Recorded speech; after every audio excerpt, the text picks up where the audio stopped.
INFP and ESFP stream, talking to my bestest of friends, Corey Raven. So we're going to get into a little bit about personality type and also his career, his decisions as to become a photographer, and kind of different aspects of life in general. This is going to be a very casual conversation, and that's good because we're good friends. I don't know where it's going to go, but if you give some questions and stuff like that, then you can help feed the conversation and direct it to where you want to be.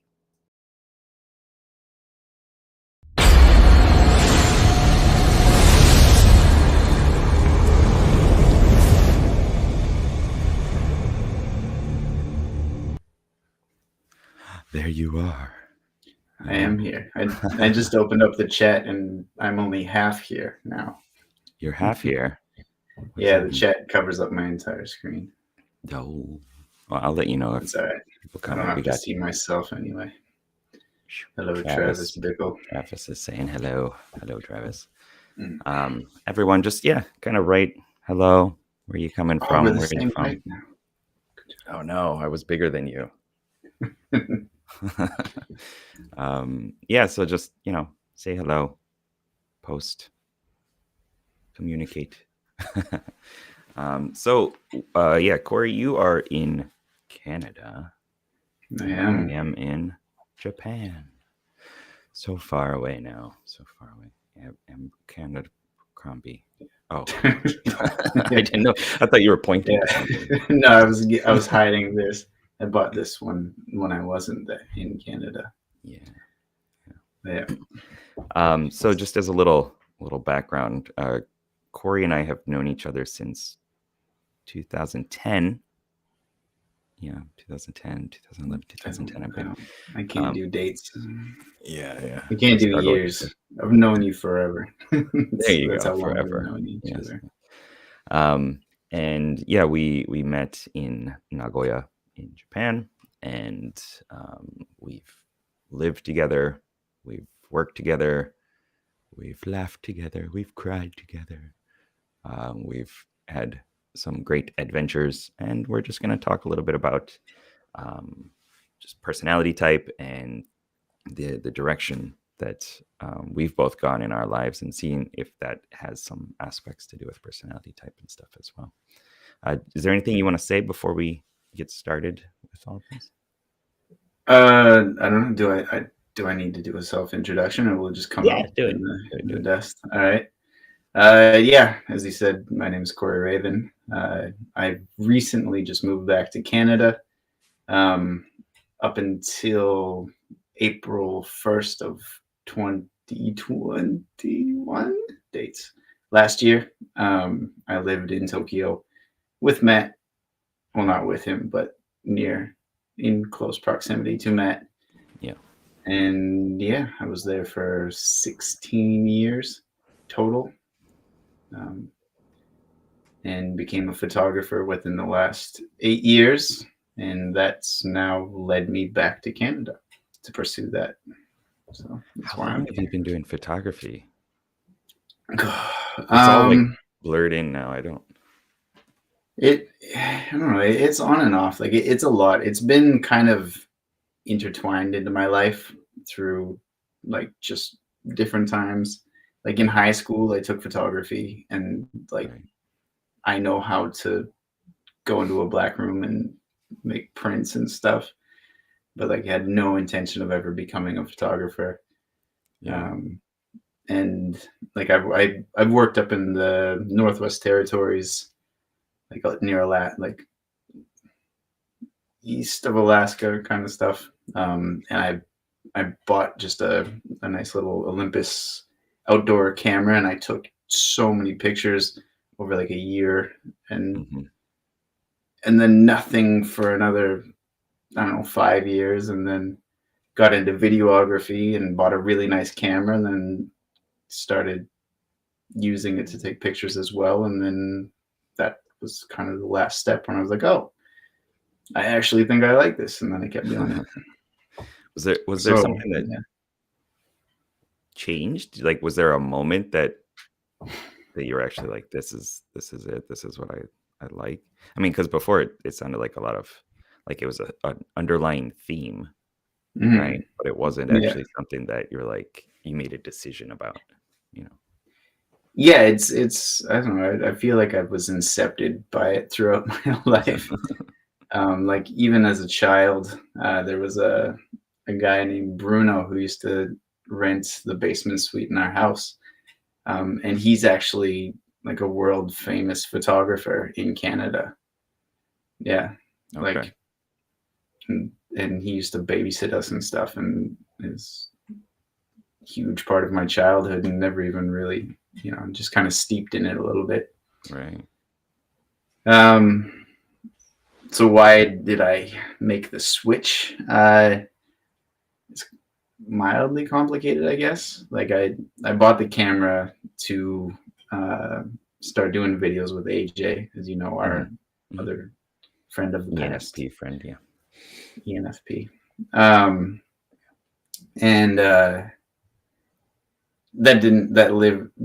it didn't last very long. I think we stopped after maybe a couple of months, but I'd invested. I bought the camera for shooting. We are going to do a YouTube channel and stuff. Yeah. And then yeah, I started taking like time lapse photos, and then I realized that I was just taking like thousands of pictures of one singular thing when I could just take one picture and leave. Okay. So Yeah, I yeah. was like, all right, well, screw time lapses. I'm just gonna take Efficiency. one photo and be a photographer, and it'll be good. And that's kind of where it went. And then I guess I just kind of followed the dopamine a little bit and went, Yeah. um, started collecting photography stuff, and then I started building a studio in my own house, and kind of took off from there. Nice. And just it was pretty organic. It was more of a, oh, I'm a photographer, rather than, ooh, I want to be a photographer. Right. It's just something that you were kind of like already doing in some ways. Yeah, yeah, and there were some incentives as well, like uh, the freedom of being a photographer. Like it's a viable profession, right? So it's like doesn't just have to be a hobby; it can be a job, or not a job, Right. but it can be a lifestyle rather. Mm. And I don't have to do other stuff against my will. That's a good thing. It's a good thing. I Yeah, hear good that's the things. goal, right? Yeah. Um, and just to kind of piggyback off of that, first, hey everybody, I see you guys are saying hi, welcome. To kind of piggyback off of that, freedom I know is extremely important for ESFPs. Humans. But humans too, yes, but like, and me myself, as well, like as an NP, so perceivers and stuff, like when we start to feel like we have less options, Mm, we like dramatically push away from it and go to the other side of like, well, I need to have the freedom, and in your case probably the freedom to physically do the things that you want to do, to be in the location that you want to be in, to kind of keep things exciting, right? Keep things yeah, moving. um, for sure. and it's like, as you said, like everybody does have all these different aspects within them, but it's kind of like, how much importance do we put on these things, right? um, Right. and like AJ as well, and myself too, like I've moved countries because I started to feel like things are getting a little restricting or getting a little stale. Let me just like go Yeah. somewhere else to shake things up. And some of that was also because like, I had a girlfriend, things were not really going the way that I wanted, so I was like, oh, this is kind of restricting, and that's not necessarily like the most mature way of going about it, but that is what happened. But so Mm. is there anything like that brings to mind, anything about freedom that you want to talk about With photography. with photography, or just your Well, life? yeah, it was actually. So that's kind of the other that incentive that I was talking about as well. Like, over the last, I don't know, 5 or 6 years or so. Like I lived in Tokyo, but I came back to Canada every year for either Christmas or there's been a lot of weddings and stuff in my family lately as well. And like I got a bit of that like FOMO of life feeling a little bit at the beginning, like because yeah, I would come back for the big events, like everybody's together, everybody's partying, and it's always the most glorious 10 out of 10 vacate like. And so in my mind, like I kind of encapsulated that, and just my brain went, well, when I'm in Canada, it's always like this. So it's like, when I leave, you guys just keep doing this every day, right? Like, and so like, and it wasn't FOMO, but it was more of a, like, I definitely felt the heartstrings pulling, like, because I do love my family, like extended and close as well. And photography, even though like I was already pursuing it because I enjoy it, I love the creation and the art of it. But it did kind of dawn on me that if I was a full-time professional photographer, like I don't have borders, I don't have an office, I can go anywhere and do it anywhere. And the original plan was to do like a part-time Japan, part-time Canada, and travel around. And so that was one of the reasons I started really thinking about, all right, well, what do I need to do to take this to the next level? How do I become a pro? How do I make money doing photography? And that's actually more where the studio photography came into play, with the people, right? So like there are the two realities where it's like everybody and anybody can take a really nice landscape photo or a nature photo or whatever, right? The only pictures I take. I always like taking pictures of buildings and stuff. Exactly. And they all look really nice. Like it's really easy to be a good amateur photographer and take really nice photos. And so to go into that is not easy, right? How do you set yourself apart from a world where every single person has a phone or a camera in their pocket, rather, right? And so my brain went, all right, well, people will pay me to take pictures of them. That's guaranteed, right? So if I'm good at taking pictures of people, there's money, right? There's like feed the ego, right? Like everybody wants a picture of themselves. Everybody loves themselves. Or memories or whatever. There's a million reasons to have a photo of yourself or your family or someone taken, right? Professional or otherwise. So in my mind, that seemed like a better option, right? The portrait people photos. And so then I dove in head first and here I am. Back to taking pictures of nature, oddly enough. thanks to COVID. Because you don't have a choice, right? I don't have a choice, right? So like I came back to Canada thinking that, oh, I did it, I made it. And then it was like, oh yeah, by the way, you're not allowed to come in contact with other humans. It's like, anyway. Is that so I have a question, hold on. I'm just gonna put it on this. I don't know if you can see that. I can. How do I get rid of this other thing though? I don't know what that other thing is, but so Becca's asking, like, I type most often as an INFP, but a few times have come out as ESFP. How can I tell which is me? I think there's a lot to unpack within yourself. If you go into the cognitive functions, if you like really dive into what is extroverted sensing, what is extroverted intuition, and where do they fall within your personality type, you'll probably quickly understand which is which. But the reason I'm bringing this question up right now is because you were talking about you went to Canada with the intention of, peopling and taking pictures of people and stuff like that.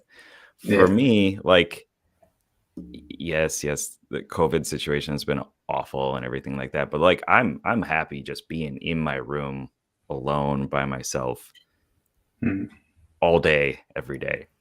Now I have a family, right? So like I have to create time where I go be by myself intentionally, and it's a lot of time, and I feel that it's actually probably not enough time.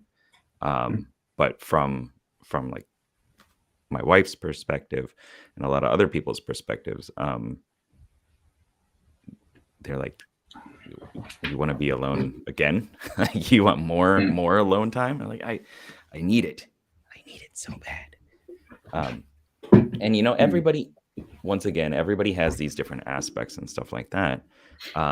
But it's like, how much is necessary for you to feel like yourself, right? And for with extroverted sensing, for like you as an ESFP, like it doesn't have to be just peopling. It's getting experiences in the outer world.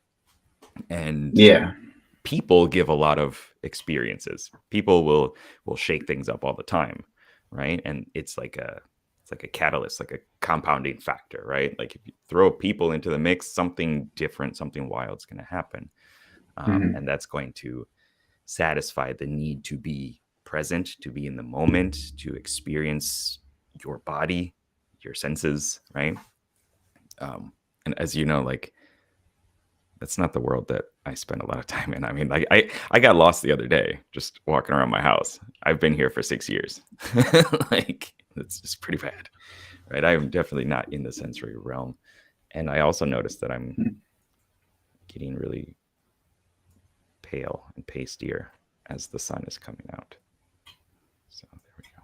Anyway, do you have any thoughts about that? Literally because of the lighting in your room. Because I got the window open. I got you. You're like, I just don't get out enough, so I'm super white. That too.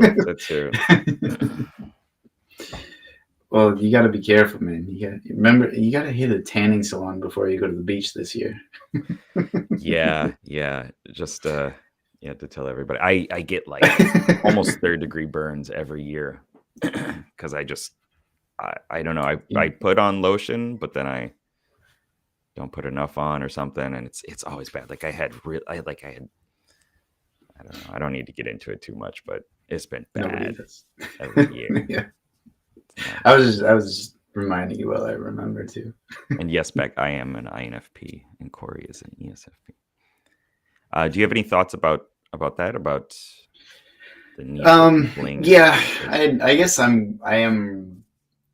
guess I live almost in the opposite realm. Like, so I don't have a family. I don't have a wife. I don't have kids. And so my natural, well, so I'm kind of back at home now, but my natural state, even in Tokyo, right, was I was alone all the time as my what do you call that? Yeah, everyday life. And so then I would then have to go out and seek experiences to make sure, because the longer I'm alone, the more and more I go inside myself, and I don't want to be there, and I need to get out, and I need to at least talk to somebody like that. As you know, like if you get me, well, when we live together, right? If I could get you in a doorway and talk to you forever, and then you're gonna go back into your room now? Like, sure you don't want to talk about more stuff until 2 o'clock in the morning? I do.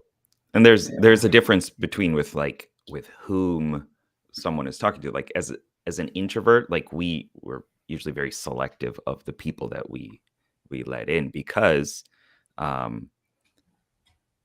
kind of have mapped you. Like I know what to expect from Corey in a lot of ways, and it's not going to throw this like huge curveball that's going to make me re-question everything about myself and all these inner pieces and stuff like that, right? So there's a difference. There's different levels of threshold with dealing with people. But sorry if I cut you off. No. That's it. Yeah, that's so. It is really that. Like listening to you give your explanation, I was like, oh, I'm perfectly the opposite. Like in that sense, like even like down to the scenario, like just the like the lifestyle, right? Like you live Yeah, in a house with other people. I technically lived with AJ, but right in Tokyo, technically. but Yeah. I never saw him. Like I would go weeks without seeing him Hmm. because he's always doing his own thing Yeah. and I'm doing my own thing. Hmm. The schedules are different, but yeah, interesting. No, I love, but at the same time, I do selectively choose those people. I Sure. cannot stand being in a room with someone I don't like, or I Yeah. can't like. There are many, many people that do rub me the wrong way just because I can't have that conversation with them, or like I'm not good at banter. I'm not good at small talk, right? Like I Hmm. have to care about what you're gonna say to me. Hmm. Like if you, yeah, I'm not gonna ask you how's the weather. I'm not gonna ask you a question that I don't want. I don't care about the answer. Hmm. Like that's something I'm starting to realize. Yeah. Um, It's a because yeah, necessity sometimes, but it's it is a necessity, but exactly like it is very interesting, and I've been told that I'm very cold and stuff like that quite often because really. like well because not cold but like blunt I guess because Hmm. I'll go no I don't care like I don't want to have this conversation like Yeah. this Yeah. does not interest me like so I'm not Sure. gonna have it. Hmm. Um, and yeah, we have another friend who prodded me in that way a lot. Hmm. I don't know how many names we can drop in here, but like, It's just keep it um, as few as necessary. yeah, um, like fishing for conversation, right? Like people coming up to you and be like, "Hey, man, how was your weekend?" And I'll go, "It's all right." Yeah. And then they're sitting there waiting for me to ask the question back because really, their entire That's how intention was conversation works.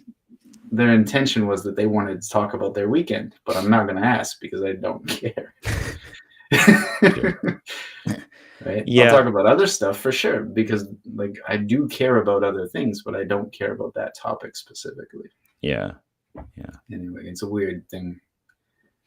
Well, I I mean, haven't I always think done it it, I don't also think, but has to do with, well, yes, the people and the experiences and the relationships that you have with that person, but also, if I'm going to a little ham-fistedly put personality type on top of it, like we both share introverted feeling, which is this way of making decisions that's assessing and evaluating everything on how much do I like this thing or dislike it. It's like just a constant spectrum of like, do I like this? Do I not like it? mm, And to what scale and what level, what degree of that. yeah, And if it's something that we don't like, we just won't do it. mm, Like 100%. I don't, yeah, there's a lot less of that feel of like, well, this is how the culture is. This is how we're supposed to socialize. This is what people expect. Instead of it's like, but I don't want to. This is me. This is what I want to do. And Mm, it's like it's not selfish necessarily, but it is self focused at the start. Like from there, mm, there's also a lot of like, and I'm sure you know this within photography is like um, finding that like human point within us that's like some strong emotion or whatever it is, and then mm, finding that within somebody else and like yeah, nurturing that within somebody else. That comes from finding it within ourselves first and then saying like, oh, this person's probably in this kind of situation right now, or this is how I could get them into the mood or the state or whatever it is that I mhm. want. Does that make sense to you?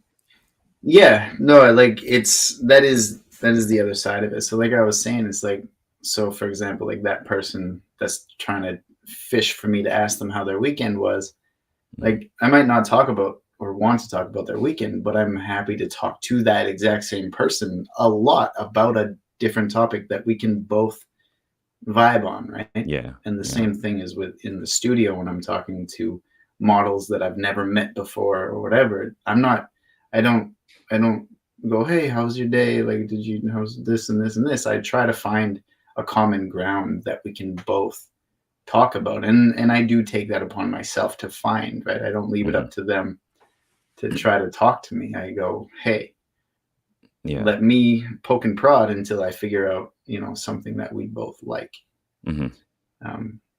which is nice. Because then you do, once you're on that level, then you get along, right? Yeah. There's a kind of a phrase, a little quote, like, and I'm gonna butcher it, so I'm not even gonna say it, but I'll kind of talk about it.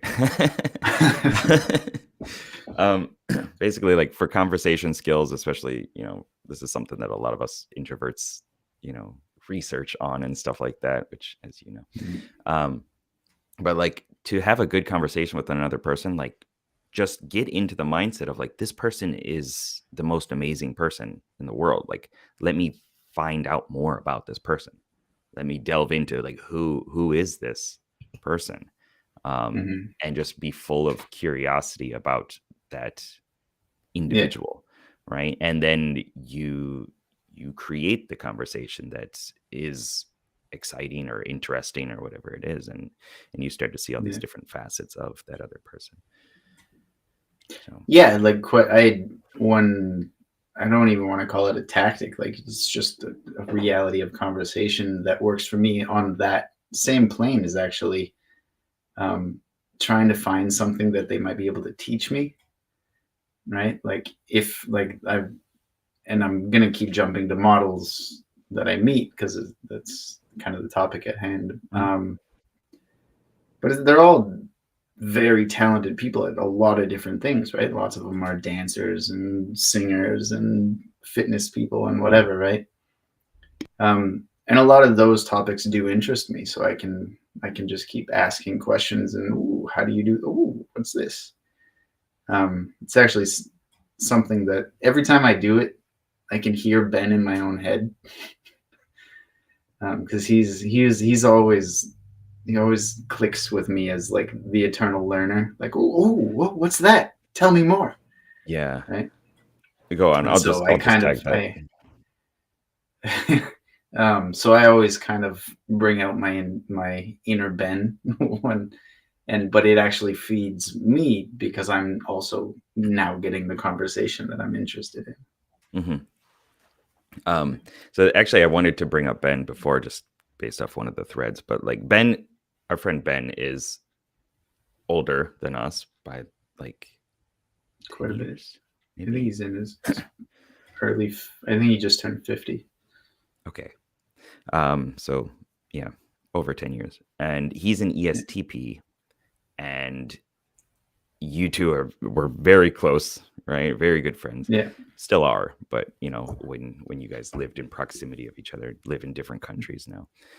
Yeah. And you said Ben's an eternal learner, and as an ESTP, whereas you're an ESFP, like this, the TP aspect is introverted thinking, and that's like the little scientist within people, Mm. right? And like anybody, I would think anybody that has TP in their type code would consider themselves to be an intellectual in some way, and he is like Ben. he's yes, Yeah. Yeah. yeah, but and Turns he's out. Well, he's also, he's the dean of a high school now.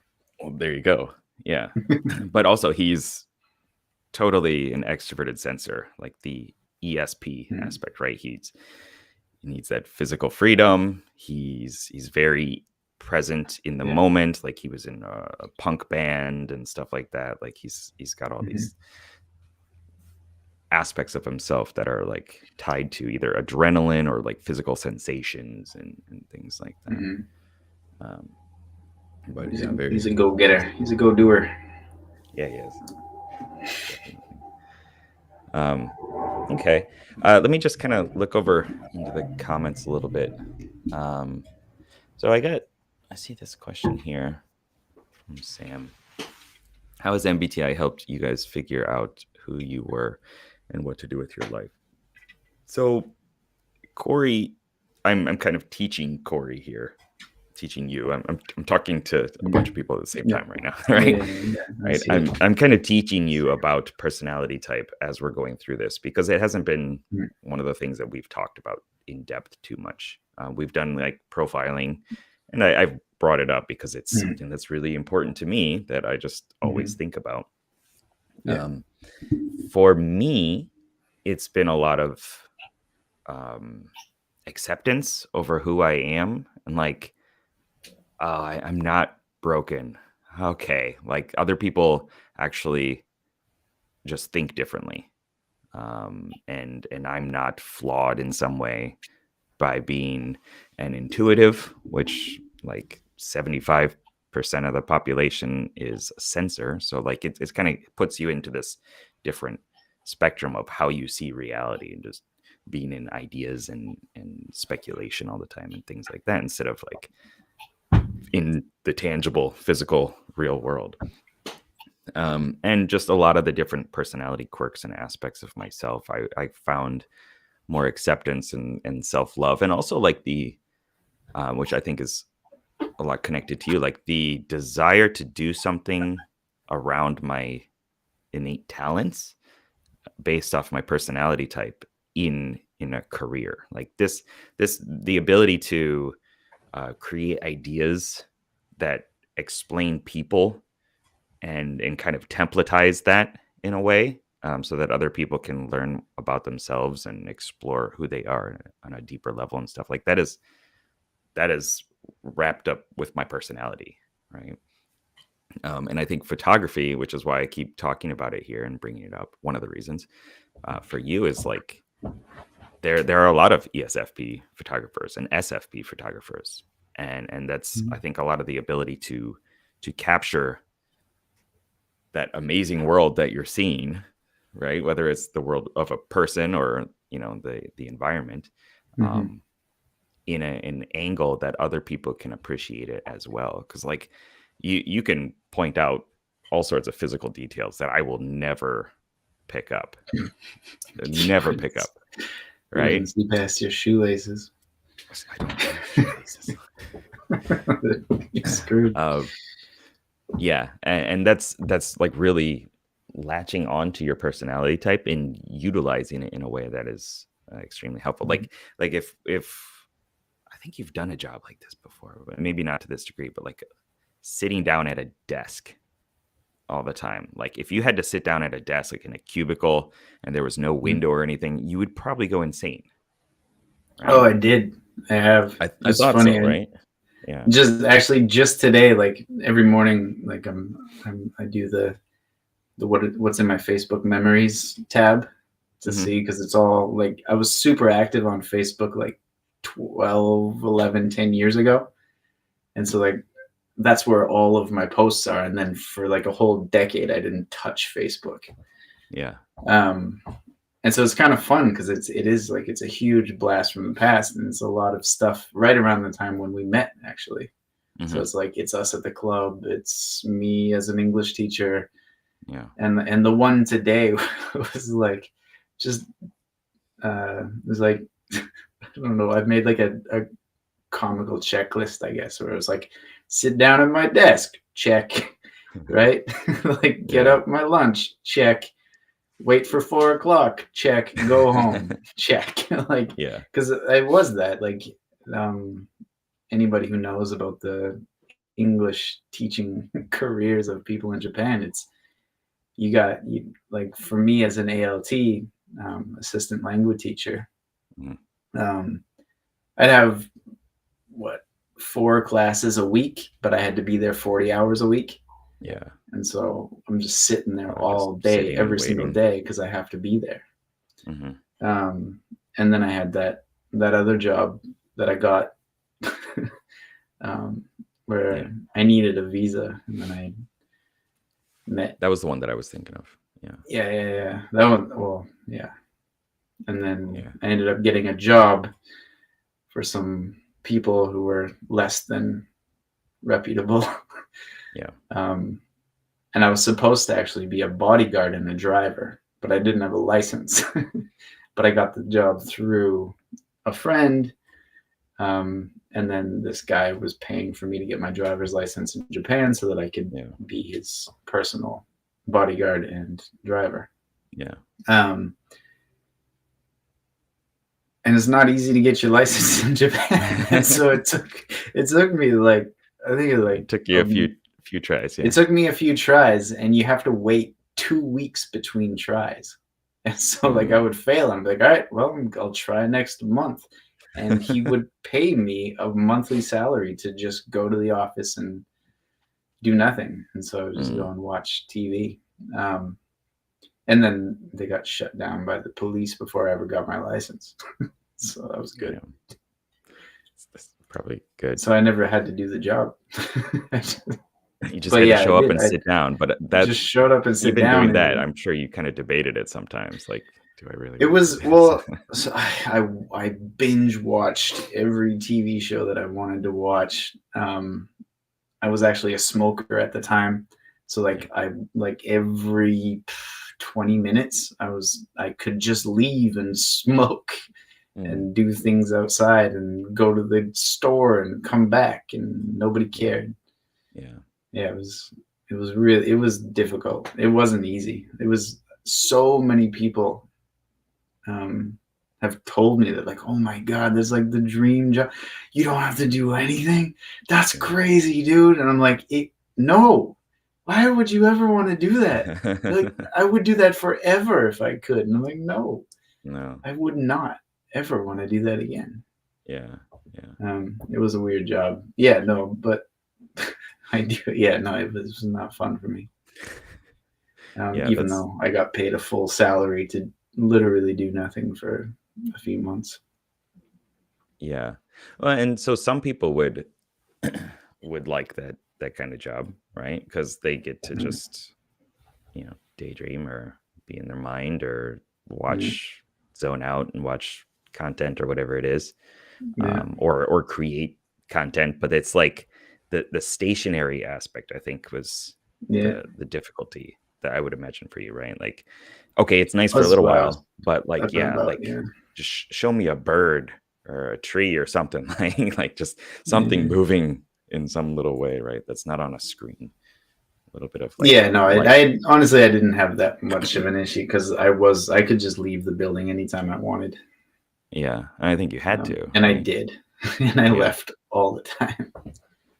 Because even if I wasn't a smoker, I'm sure I would have left anyway. But that was just a good excuse to leave the building. Yeah. When I was a recruiter, a headhunter, I would take constant bathroom breaks because I needed to get away from. Actually, it was a lot of like pressure and internal stress. I didn't want to pick up the phone, and like I had to lie to people. That was my job, right? And like see who is on the other end of the call. It was awful. It was so like, it just felt like I was punching myself in the heart like constantly. So I was like, I need to just go take a break. That's the lying part. The lying part. Yeah. Worst liar ever, wherever you are. I got my camera inverted, so I don't know where I'm pointing. I thought you were just yeah. Watch him having heart palpitations while we play like card games where he has to deceive people. Yeah, what was that game called? Werewolf? Was it Werewolf or was it like a similar one? That's one of them, yeah. Yeah. So somebody had to lie about their role, and it's him.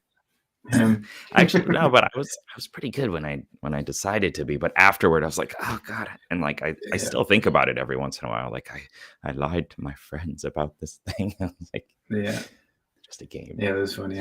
I played that game at a party recently, and instantly I was like, does everybody know Matt? Because he's bad at this game. Like, who's Matt? Legendary. Yeah. Let me kind of hit some of these comments and stuff. Green bean casserole. Yes, I do still offer one-on-one coaching. It's not just for INFPs, but there are a lot of INFPs that come to me for coaching. That you can go to schedule.geekpsychology.com and schedule a free kind of strategy session, like an introductory session that we can figure out what you want if it's aligned with the things that I do, the things that I offer, and if it seems like something that we can work together to help you get that transformation, get that goal that you want, then we continue from there to actual one-on-one sessions and a package and some other goodies and stuff like that. Actually, the question from before disappeared before I even answered it. So in my own words. About personality type? The guy asking like how identifying yourself and all that stuff has affected your This life. one? Okay. Yeah, that one. Like Matt said, I have not delved deep into this, but because Matt is my best friend and basically brother, like he has, anytime I do have questions about like, or have thoughts or feelings or whatever, and I talk to Matt about it, he uses his knowledge to help me. So I haven't directly gone, hey, like maybe it's this or this or this. I go, hey, Matt, what is it? And he goes, it's this and this and this and this. And then it helps me. So I do it, just not myself.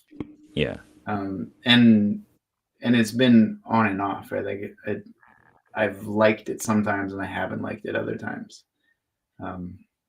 Because we had that when we first met, Matt has always been very self-aware of who he is and where he's trying to go, whether it's with Myers-Briggs or just any other things that he's been studying. And I did things without thinking about it and just go. And I was always very exceptional at anything I tried my hand at.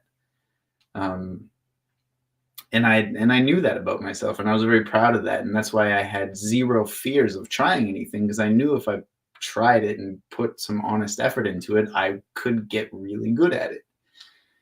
And then there were certain aspects of life when we first met, and he was like, well, you know why that's that, right? And I went, no. He's like, well, it's because of this. If you just do this, like you'll increase your percentage of success and this and this and this and this. And as soon as all that went into my brain, I went, it's too much to think about. I don't want to do the math to figure out something that I can just do anyway. And it actually made me worse at some things because I was thinking about it too much. And so that's why, like, even though he's really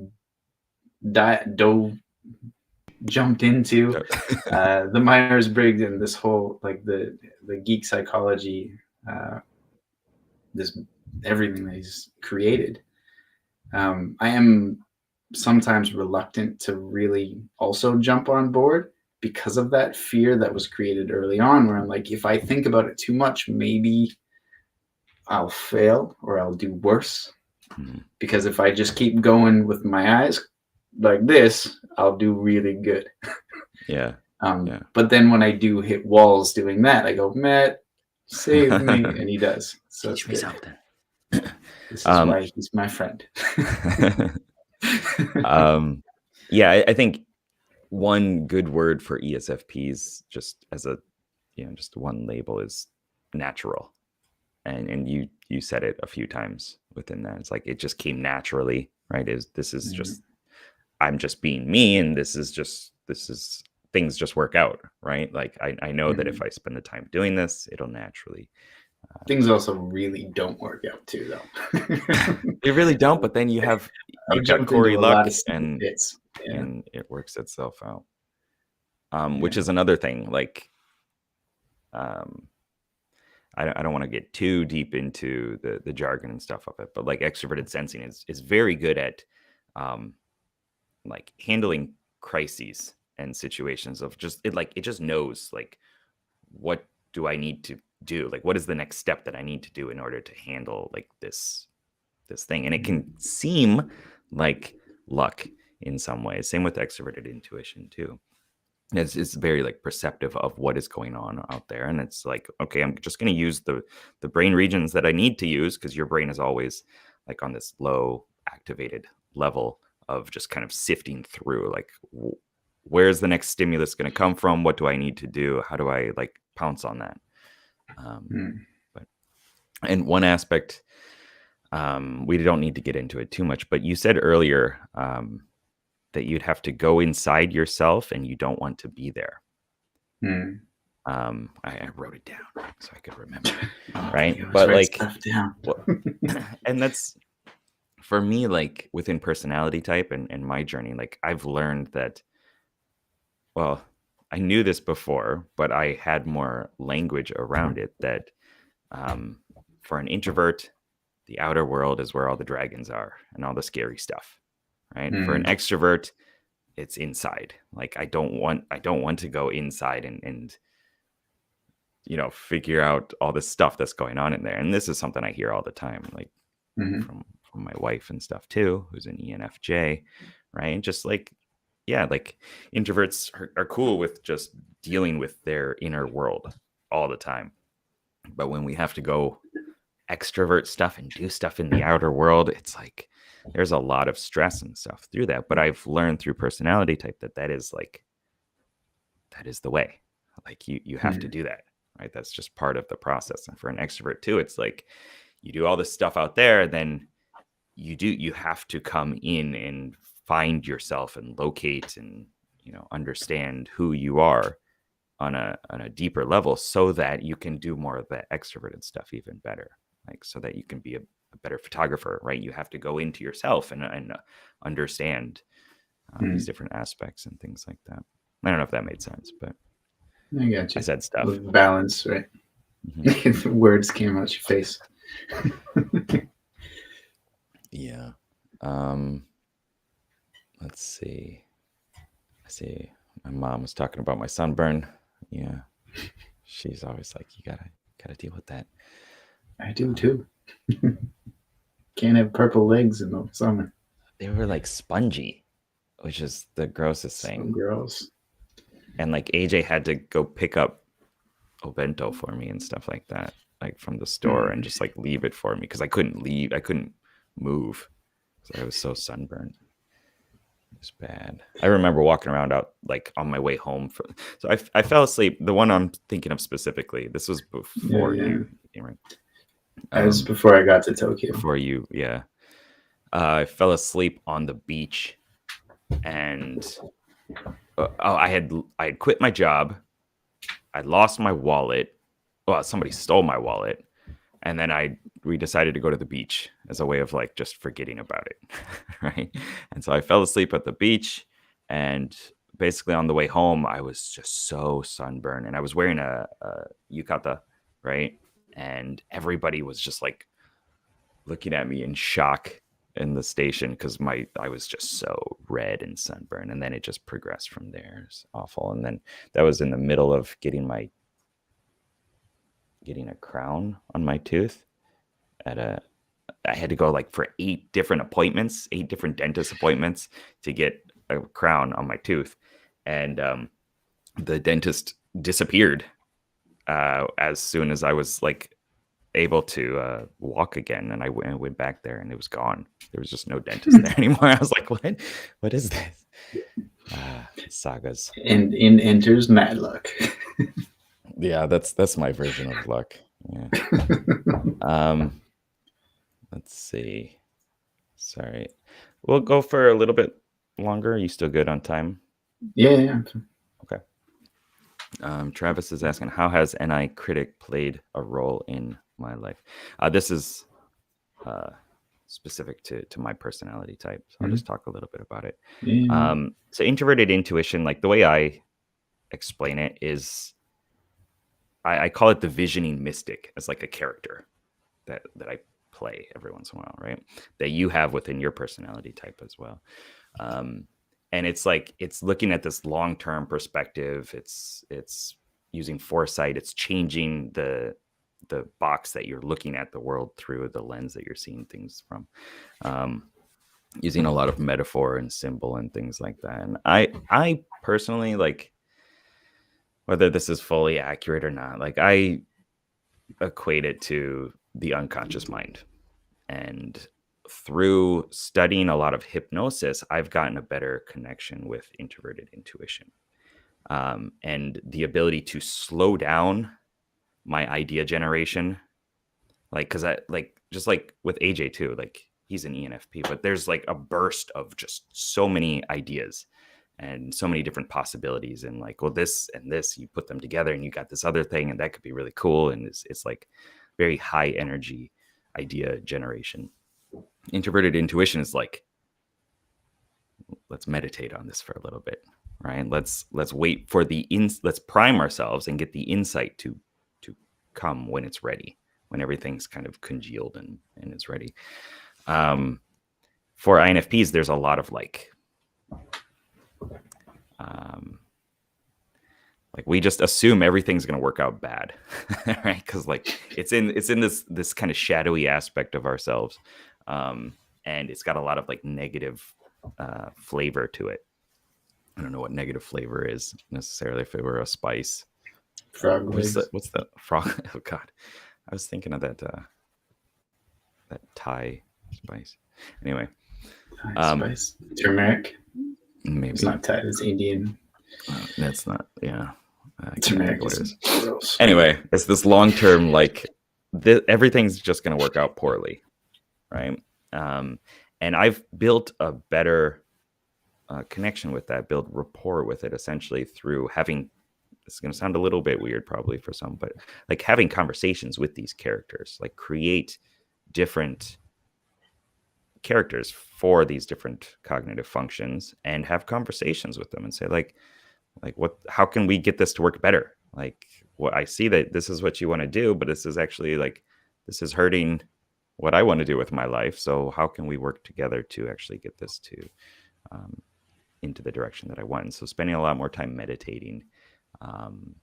Before I had Amy, since Amy's been born, I haven't been able to meditate much, but I've done self-hypnosis as kind of a little hack for that. I don't know if that answers the question, but I hope it does. But for you, like, so introverted intuition plays I call it the maverick role. So it's like the one it's on your team.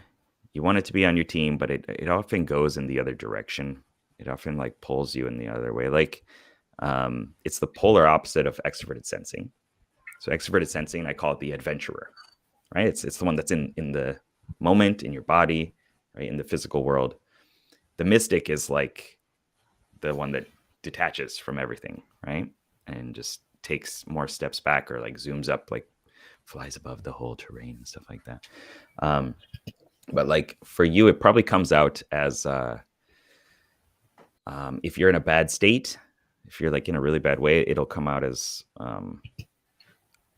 assuming the intentions of other people in a very negative way. Does that ring a bell? Okay. I don't. So like in terms of, I don't know who you're talking to. I'm talking to you. Sorry. Oh, I tuned out completely. I'm looking at you. I can't. I thought you were talking to the guy. I was like, all right, no. for that to be over. Okay. So you might want to start again. I was letting you do you. Yeah, no, I know. I get into my thoughts. So you're naturally in the adventurer character, right? That's the one that plays a big role in your life, engaging in the moment, being present, being there. Yeah. The mystic, this other character, kind of is like, it's like Raphael to your Ninja Turtles, right? It's the one that like, he's like, no, I'm gonna go this way, and everyone else is like, come on, this is the direction we want to go, but he starts to cause drama and stuff like that. For an ESFP, it often comes out as like when you get really stressed, or you're drunk or something like that, you would kind of miss or falsely attach predictions on the other person's behavior, right? You say, oh, this person is definitely doing this right now, right? And I don't like it. And it's like taking all of these experiences and kind of funneling it into this is what's going on. This is definitely it. And Mhm. for your personality type, it has this kind of negative kind of quality in a lot of ways. Of course, you want to bring it onto your team. You want to build better, more rapport with it, like doing yoga or just going for long walks in the forest and kind of being surrounded by nature, but also having the time to let that process unconsciously. Mhm. Does that make any sense? Yeah, Does it ring any bells? it's interesting. I've been realizing a lot recently is I've been forcing myself to take these out of my ears because like I do Yeah. like I'm out in nature all the time. I'm walking all the time. Um, and I have a route right now actually, uh, where it's along the ocean and then it goes up into this like little roundabout that goes to like some ancient cedar tree and it's all spiritual and stuff. But normally I have either audiobooks going and I'm not really in nature. I'm listening, studying, and not listening to my thoughts, basically. But I've been forcing myself to, like, when I get to the top of the hill and I'm going to this little roundabout, I take them out and I force myself to listen to my thoughts, and they do that all the time with other stuff as well. Like stressed or not, like my brain, like I'll come up with entire business plans like in that like 1 hour loop, and then I'll put these back in, and then I'll get home and I'm like, the hell did I think about again? I don't remember. Yeah. But yeah, drunk is a key ingredient to the Yeah. negativity Yeah. for sure. Yeah. Hmm. Because yeah, I'm notorious drunk dialer as well. So Well, a lot of that comes from in terms of personality type, like you cannot physically get a quick response. You can't get that feedback in whatever yeah, situation that is, right? And so you can't get that. There are some, stressors in place or yeah, drunkenness in place. And then it's like, well, I can't do that. Let me just do the opposite. And then the mystic like kind of floats up. Is like, hey, I heard you that you want some ideas about where this is going, and it just like kind of supplies you with all this. yeah, yeah, It's like when exactly you that. Google search, "Do Yeah, I have cancer?" Well, you're going to get those results that yeah, feed that direction that you were searching for, right? yeah. Um, Well, exactly that. Like, and that, and with a less eloquently, that's what I was trying to say about like the things I think about, right? Like those business plans that I talk about, those are just like completely different photography routes. Like, mhm, I'll go up there and then I'll start thinking and like just thinking against everything I'm doing, and I'll start, oh, but that won't work out. And then I guess, oh, but I guess I could probably just do this to fix it. And then by the time I'm done that, like I'm like, oh, I think I'll be like a pet photographer now. Like, and then because that'll be a better option because everything that I'm doing right now is bad. It's not gonna work out. right. And then I get home and I completely forget everything I thought about. Is that good? It's probably good. Otherwise I would change careers every Right. day. Yeah. Like if I didn't forget about the things that I think about, honestly, I would just be everywhere. Mm. One thing that's helped me a lot is to just talk to my unconscious mind and say like, no, not that, this. Like just kind of coach Mm, it. Just say like, no, we're done thinking about that. That mm, can go over here. I want to think about this. I want to think about successful ways of using, my business plan or whatever it is. Like, mhm, and it's like it's interesting because a lot of people are like, well, that probably doesn't work, but it does. There's just it's like you need to coach your unconscious mind because all it does is like it fetches the stuff that it thinks you want. And if you mhm. keep saying like, why is my life so bad or whatever it is, right? Whatever Yeah. the theme is, then it's gonna find all Why those isn't reasons this for it. working fast enough? Yeah. Well, Yeah. because of this, because of this, because you did this, and it's just like Mhm, supplies that. So how can I get the things that I want? Is way better than why don't I have this stuff? right? Like, and so just teaching your mind to constantly like, nope, not that way, this way, not that way. It's just course correcting. It's like driving a car, right? You can't just set it and let it go. I mean, automatic cars, Yeah. we're not going to talk about that, but like you have to adjust every time, and you don't freak out every time. You're like, I'm completely off track. No, you just readjust it. Yep. Yeah, that instant gratification is difficult to fight because that's what it really is. That's what it kind of comes down to. Not instant gratification, but like relatively soon gratification. Or at least just feedback, right? Or yeah, feedback. There you go. Instant feedback or positive feedback. Yeah. Like that. I think that's. I don't know what it has to do with, but I do find quite often that because of what we talked about earlier, it's like I have had lots of success when I just try my hand at something. And so I'll try it and I'll do it and I succeed. And I'm like, oh, that's great. And because I think that happens so often, so early on, now when that doesn't happen, I go, what? But why not? Something's off. Like, what is it? I guess that just wasn't for me and I'll have to drop it. Yeah. I quit very quickly. I see Indie Kitty, thanks again. Thanks for the donation. Favorite INFP. Mine too. Mine too. I mean, no. Yeah, cool. Everybody else that's saying hello and commenting stuff in the chat. Thank you very much for being here. I'm sure I've missed some questions and stuff along the way. I've been kind of keeping my eye on it. I see about career. Where did that go? I saw that somewhere. Career advice. Thanks again, Andy Kitty. Advice for INFPs.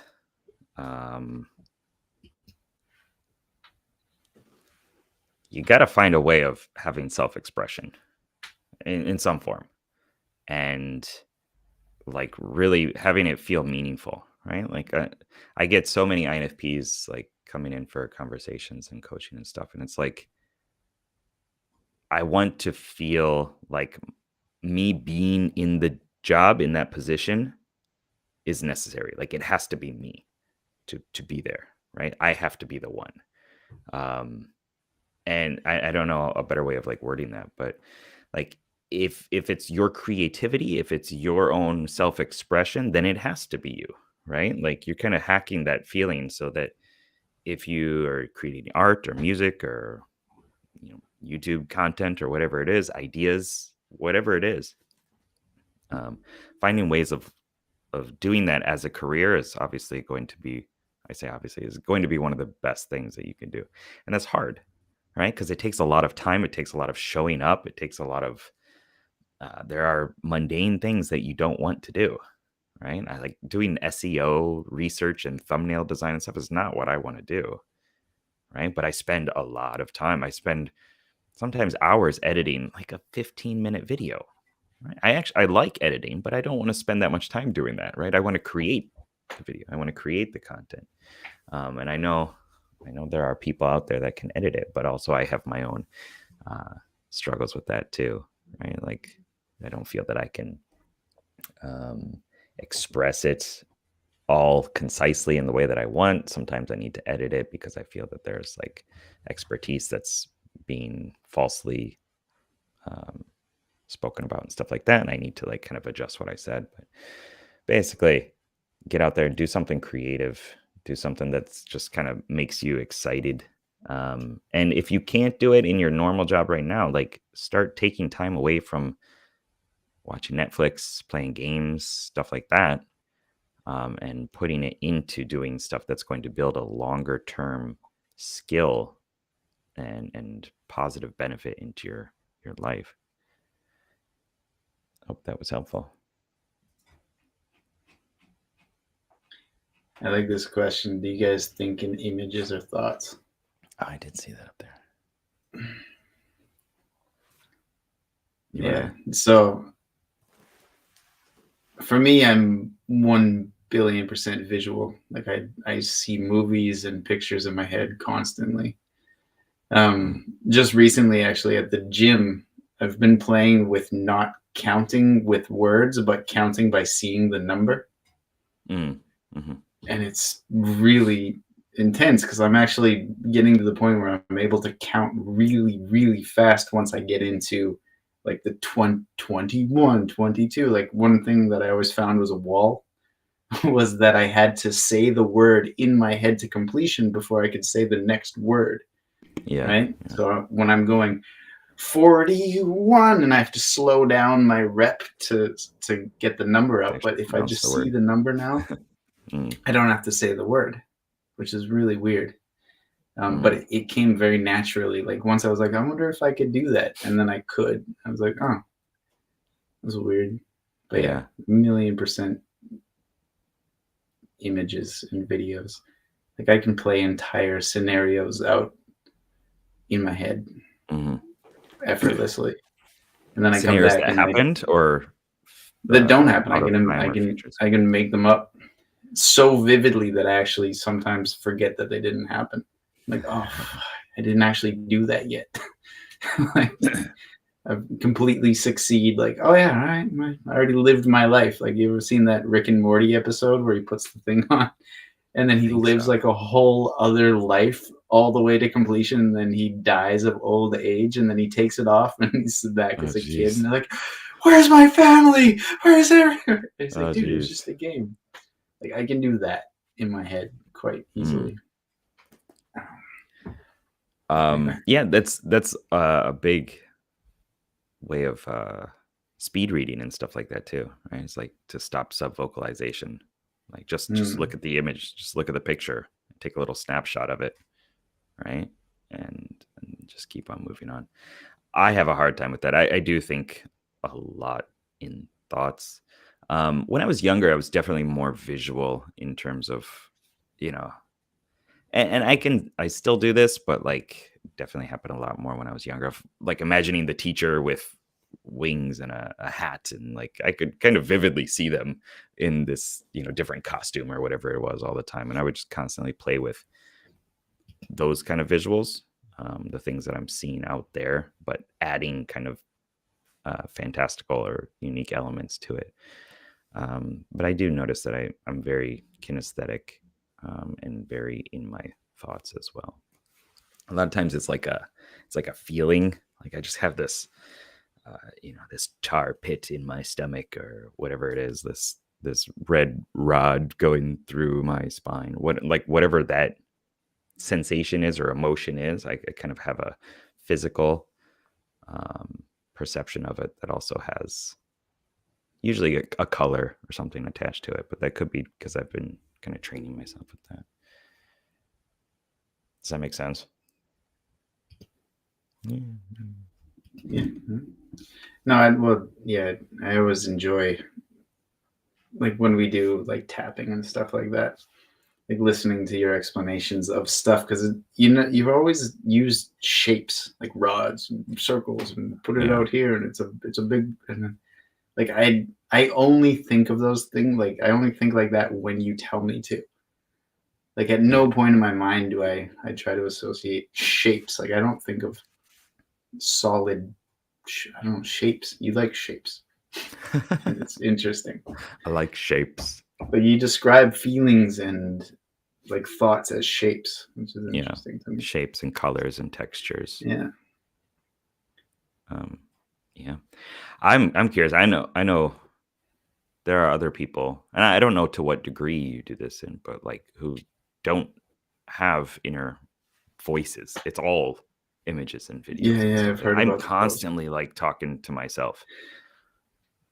Like I definitely have a voice in my head. I've got multiple voices. If I genuinely got checked out, I might get diagnosed with schizophrenia. I just said it the other day or recently to somebody. Like when I meet someone new, like I've lived so many different versions of my own self, right? Like I've lived very different lives at different parts, as most people do, I think. but mine have been very extreme and nothing like the previous one. Like I do a full left turn. I'm like, all right, different life path completely now. And without really thinking about it, like in the explanation of this, I realized that I do have those past versions of myself still in there, right? So I kind of I referred to them as having those voices in my head still. Like I have all the different versions of Corey up in here, and they talk and they tell me to do things. They tell you to do things. I see. Yeah, we might want to we talk don't a little do bit that more anymore. about that off stream. Try it. No, I mean, everybody has different parts, right? These different, it's neurologically activated pathways, right? And then one becomes executive in the prefrontal cortex, and that's the one that is the one that's that's opening the door when somebody comes to knock, right? Everyone else is kind of on the sofas in the house or down in the bomb shelter, the ones that we've kind of like put, pushed down, repressed, and things like that. The injured, the invaded states. But we all have these different parts, and this is what I use for a lot of coaching and just my way of doing personality type is personifying the cognitive functions, because they are crucial to everybody, right? And so why not find a better way of leveraging these different aspects of yourself and having intentional conversations? Like, what does my mystic say I should do? What does the commander advise me on doing right now? Like, I'm still the one in control of what I'm doing, but getting different perspectives, even if it's like, what would Zorro do right now? Right? What would Iron Man do? Right? And just having that little brief conversation opens up new neural pathways. It creates different options, more flexibility, and then you can possibly do something better, right? And when it's like a dissociative identity disorder or something like that, is because those parts are not talking to each other. They don't know about the existence of the other ones, and then one shows up, and then the others are just not connected up, right? But I mean, this happens to everybody. Like when you go to the, you stand up, you go down to the fridge, you're like, you open the door, and you're like, I was gonna do something. What was I gonna get? Why did I open the fridge? Like, why did I go into this room? It's because one part came up and said, let's go, let's do this. And then by the time you showed up, it was another part that was active, and you just... It wasn't me. That was Patricia.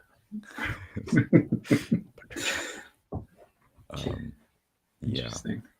Yeah, I definitely don't have that. Thank God. Let's see. Maybe we'll do just like a couple more if you're cool. Yeah, I got all day. I'm a self-employed man. I do what I want.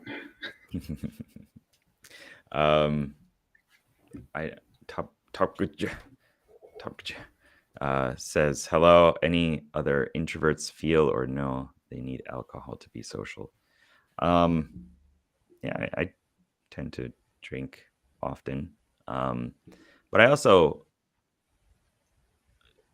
don't usually get like drunk. We've definitely had our experiences, right? When things have gone too far in whichever direction. But like, yeah, usually I don't like being not in control of my actions. And I really, really don't like it. But a little bit of alcohol can kind of lower that inhibition, right, threshold, and you're like, well, it'll be okay. And really, it'll be okay. Like, you don't need alcohol to actually let you embrace the possibilities of talking to another person. But a lot of times we do feel that it's kind of a necessary step for some people, just so that we can loosen up, lighten up in some ways. How do you feel about alcohol? Are you still not drinking? Yeah, I'm taking this year off again. Yeah, it's weird. So I'm of all the minds. Like I've definitely felt that way. Like, but I don't know if it was like to be social is probably the part that I leave out. Like Yeah. it was more just that's what you do. Like social is drinking. It was more of an Mm, association the other way. Whereas mhm. like, all right, I'm gonna go be social now. Ooh, and then drinking. Drink. Right. Yeah. And I think I did that long enough and made that connection long enough that I ended up flipping them in my mind where it was like, oh, I need to drink before we go out.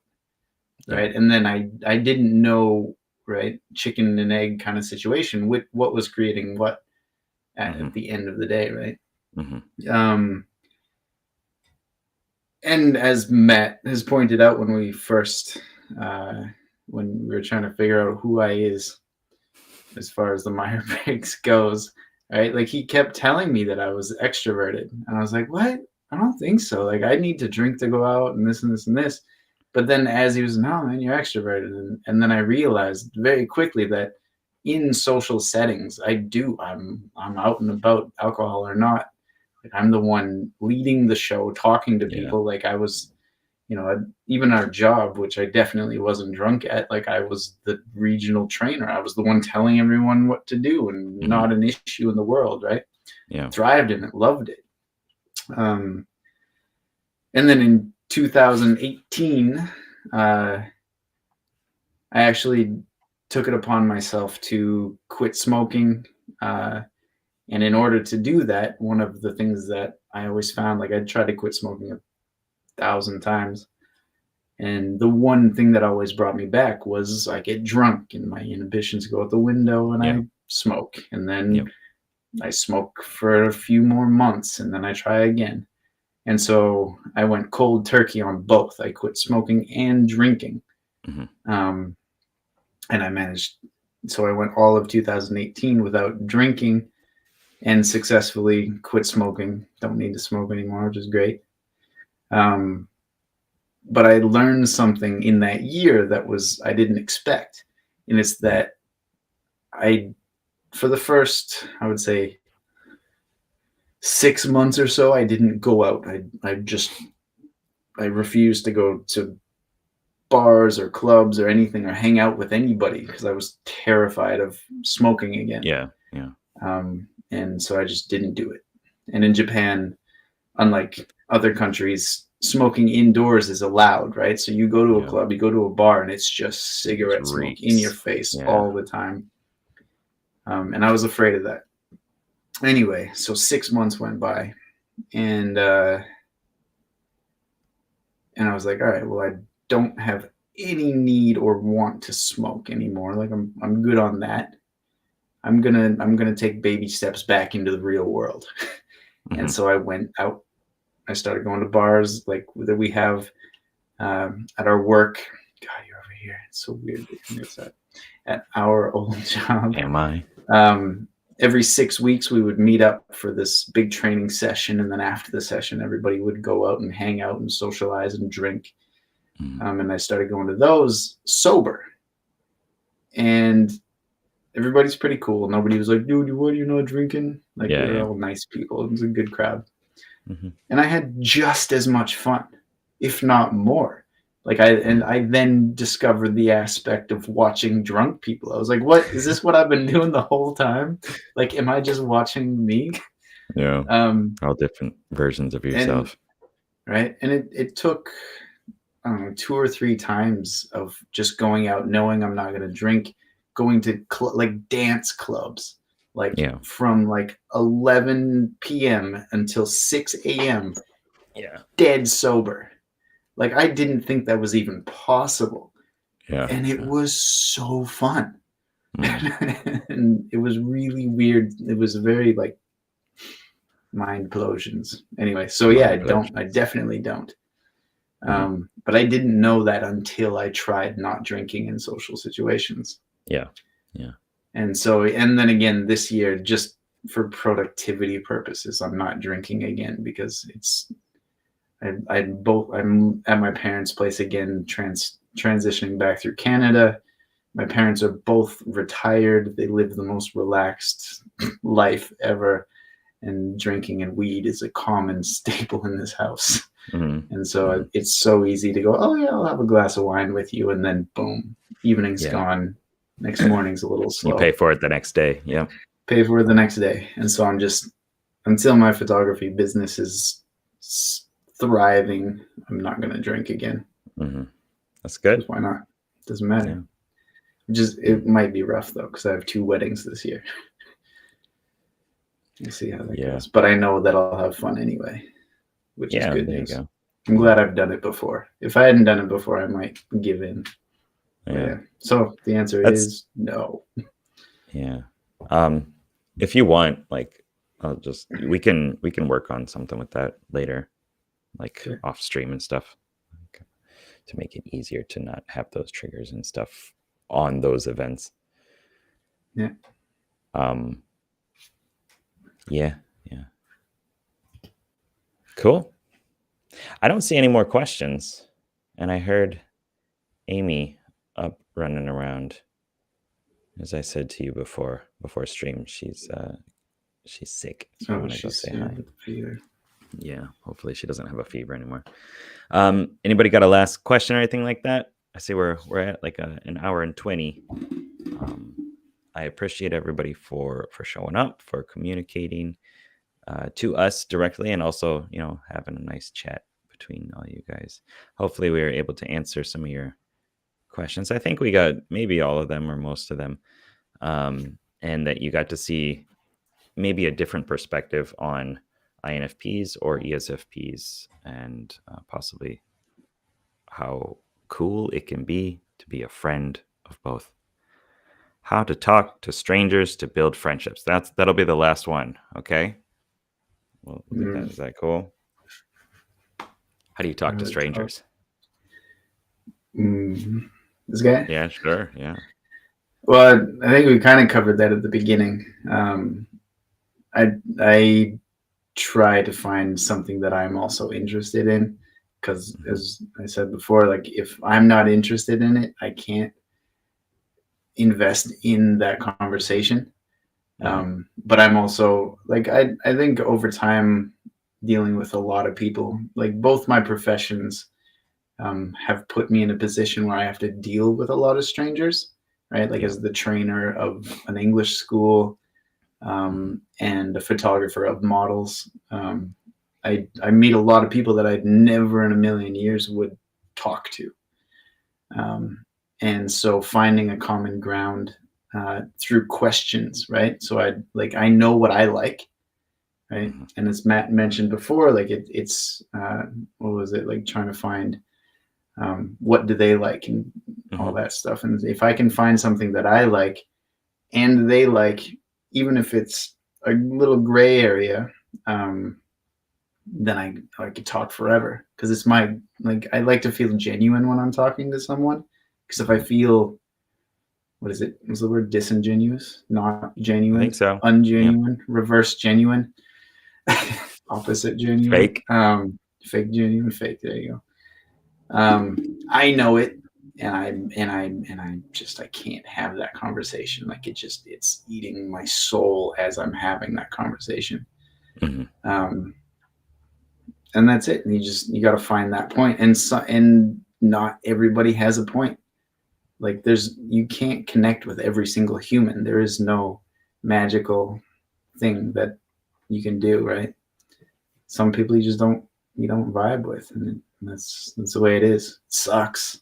I hate being in a room with someone that I have nothing to talk about. Nothing. Yeah. I think anyway, that's me. Yeah, I think there's, I don't know, maybe this is my personality type too, but there is something that you could find to connect with anybody. But it's like, how much time do you want to spend searching for that, right? Like there's got to be some connection with all the different possibilities, all the different experiences and stuff like that. But yeah, like, is it blocked behind a wall that you have to climb over and stuff like that? Or Like how Yeah. defensive is the person, or how willing to share things are they, and are you in the right mood and state for it? And there's a bunch of stuff that goes into it. Yeah. I But think the yeah, thing I missed out in that question actually is the build friendships part. Um, I don't think I've ever tried to build friendships in my life. Um, like it is for me, all of my closest friends. Like I'm wildly picky about the people I let in my inner circle. Matt being one of 4 yeah, on the planet. Like, and that's literally global. Like yeah, yeah, Japan, LA, Vietnam. That's it. So I Canada, got 3 friends. I got 3 yeah. friends. I got hundreds of acquaintances and people that I care about, but they're not friends. Sure. But I've never felt like I needed to build my friendship with Matt. Like it's very natural, and Hmm. we we share enough Yeah, yeah. that I think we complement each other's personalities enough, right? Like there are many times, like I guess maybe what I look for subconsciously in a friend um, is something I'm missing, right? Like Mm.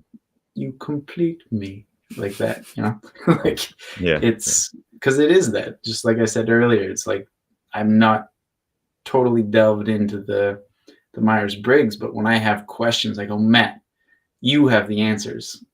What are Hmm. they? Hmm. Right? So I don't need to know the answers specifically.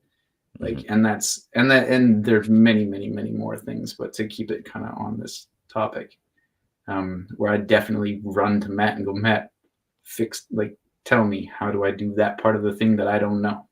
Hmm. And then I have AJ, our other friend, who's got very similar, not similar things. Um, Hmm. and He's an ENFP, Ben, just to tell everybody. the Ben's intellectual we talked ESTP. about earlier. Hmm. So I don't try to build, I don't try to become friends with people. Like I'm happy to be acquaintances and I'm happy to be nice and socialize with people. But when it comes to friends, like I lived in Tokyo for 5 years before I met you guys, and I didn't have a single friend, not one. 5 years, I had no people that I went, that's my friend. Hmm. And then I met Matt, AJ, and Rob all at the same time, and I was like, ooh, those are my friends. Yeah, And it was yeah. effortless. It was. Yeah, it was a very interesting situation. Um, yeah, I guess from my side, as I mentioned before, just pretending very congruently that the other person is the most interesting person in the world, and focusing on them and being curious about them. Curiosity is the key that unlocks the model, as they say in NLP. And it's like if you're curious Right. enough, you can solve anything, I Right. think. And um, in this case, it's to develop some sort of bond and rapport and connection with another person. If you go in there thinking like, oh God, who's this joker? Like I got to talk to this person. Now, you're not going to enjoy it. They're not going to enjoy your company, and it's not going to be a fun situation. So like, if you have the Mhm. underlying thought and thread that there's something about this person that I can connect with on some level, and we can have a great conversation, or we can build some sort of friendship out of that, perhaps, or even if it's just being an acquaintance or whatever it is. Mhm.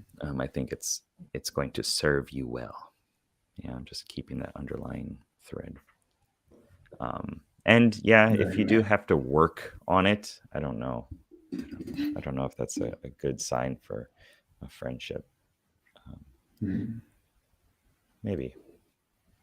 I don't know. Well, now that you say that out loud, thinking about what we were talking about before, right? It's like I do go through life very naturally, and I wouldn't like to think about building friendships. I would like them to come naturally. Yeah. But just like a lot of other things, that is also a downfall that I have in a lot of things. Like I didn't study a lot in school because I was like, well, I don't want to have to figure out how to do this. I just want to know. Like, Yeah. and friendship could definitely fall under that same thing. Like now that you say that, I do guess you could build a friendship. It's just not something I would do. Yeah. Yeah. I think a lot of You could figure it INFPs out. think about it as building a friendship and finding and creating this connection. That's kind of labor inducive. It takes effort. Because it's in the outer world. We got to deal with other people, and there's all of our, we see so many different facets of ourselves, and we're like, are we good enough to be friends with this person? Are they gonna hate me if I say this thing, or if I open up about whatever my thoughts are and stuff? And I think we could take a little bit of the advice from your type as an ESFP, and other people too, of just let it happen. Like, just put yourself in the situation that's going to allow it to happen, and maybe don't think about it so much. I mean, yes, you do think about it, but not in the way that I'm talking about, of like preemptively trying to figure it out before engaging. Yeah, then you got a journal and all your friends like, oh, today I talked to Matt. He likes apples. I'll remember that he likes apples. 34.5 minutes. His eyes moved this way when, I think he likes me, but I'm not sure. I guess that's a journal. It's a diary. It's not. It's what it is. All right. Yeah, definitely gonna stop right here. We got an hour and a half. So thank you very much, everybody. Thanks for showing up. Corey, do you want to tell people where they can find you? Actually, I did a thing. Ooh, it's I hope me. that's correct. Is that correct? That is correct. Cool. Yeah, check out Corey at Corey Raven _official on Instagram. Yeah, the Instagram one is just my personal website, my personal Instagram that I'm kind of now using more. Okay. As I've moved back to Canada, I'm going to start putting a lot of my landscape photography now that I'm not allowed to talk to people because of COVID. I do have another one that's all the studio model work that I did in Tokyo, but I'm not really adding to it anymore. So it's all really old content. Mm-hmm. And my website's actually a sales website. So if you want to hire me, go look at it. He takes great pictures. If you don't want to hire me, it's just a sales page. It's not a portfolio. Yeah. We have a bunch of your pictures. As we know, I'm happy to talk to people, and if we naturally become friends, we'll be friends. If we don't, it's too bad. Sure. Yeah, cool. Well, thanks for being here. Thanks for taking time to talk to me. I'm glad, actually, like, this was, it's like, I want to talk to Corey again. But we have like these long, normally our conversations are even longer than this. Yeah. And I needed to set a date for it. I'm glad it worked out that we actually finally did this again, which we've been talking about for a while too. So. Yeah, I was actually kind of curious because the last time we did this was like 4 years ago, 3-4 years ago. Yeah, when you were at your house over there. Yeah, drinking and doing it. Like it was a fun, giggly time. A little spontaneous. And so, like, I'm not drinking this year, but like pot's legal in Canada, so like I definitely have some THC ingestion devices around. We don't have those. I wonder if I'll need to like get one of those. Like, is he gonna be drinking? How professional is this? 7:30 in the morning. I'm still. Can't get. You said it was Sunday, right? Yeah, it is. Just kidding. But yeah, no, I didn't. I even told my mom, I was like, I might need a joint. I don't know. No, we don't need that. It's good that I didn't. Neither do our sponsors. Okay. Different life, more professional than 4 years ago. Possibly. All right, everybody. Yeah. Thanks for hanging out. Talk to you later. Bye. Bye. Bye.